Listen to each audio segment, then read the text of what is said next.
President Obama has vowed to reform the National Security Agency's controversial phone spying program. The data collection has been a public relations nightmare for the White House and may be illegal.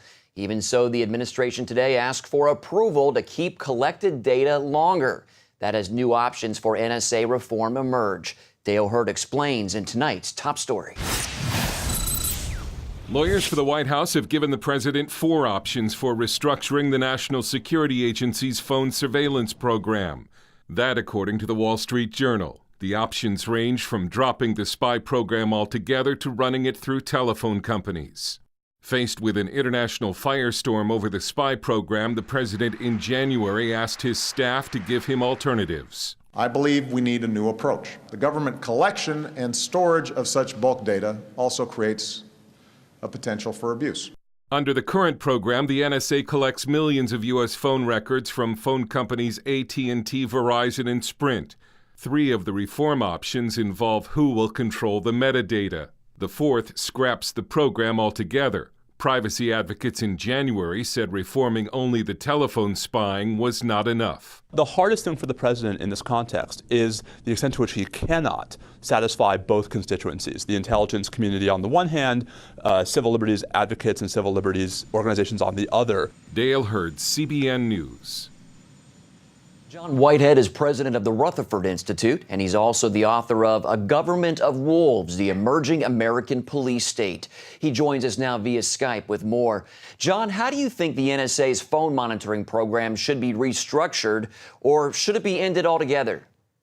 Well, you can't really restructure it. The NSA is downloading 200 million text messages a day. They've been hyped up on gathering intelligence since the 1970s. I've been writing on the NSA since the 1980s.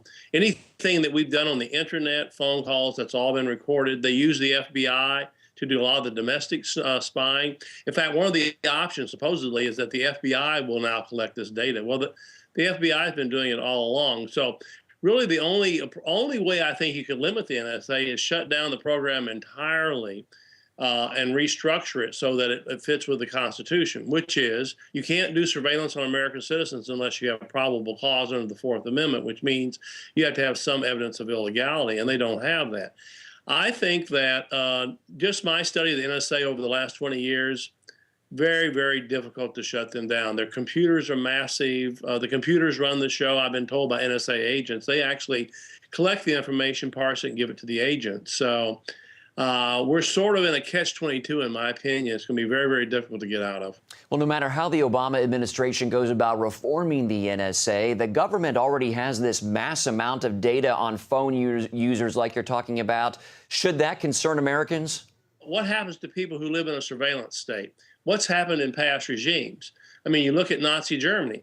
They lived in a spy state where the neighbors reported on them. Everybody was nervous to say what they wanted to say. They limited their speech. We're doing the same thing today. I have people who tell me, I'm not going to do this kind of text message because I know the government's reading it. Well, you don't live in a free society. So people are already looking over their shoulder. Well, what would you like to see happen to protect our freedoms from government encroachment? Hold the agents of the NSA, the FBI, any of these Secret Service agents to the 4th Amendment.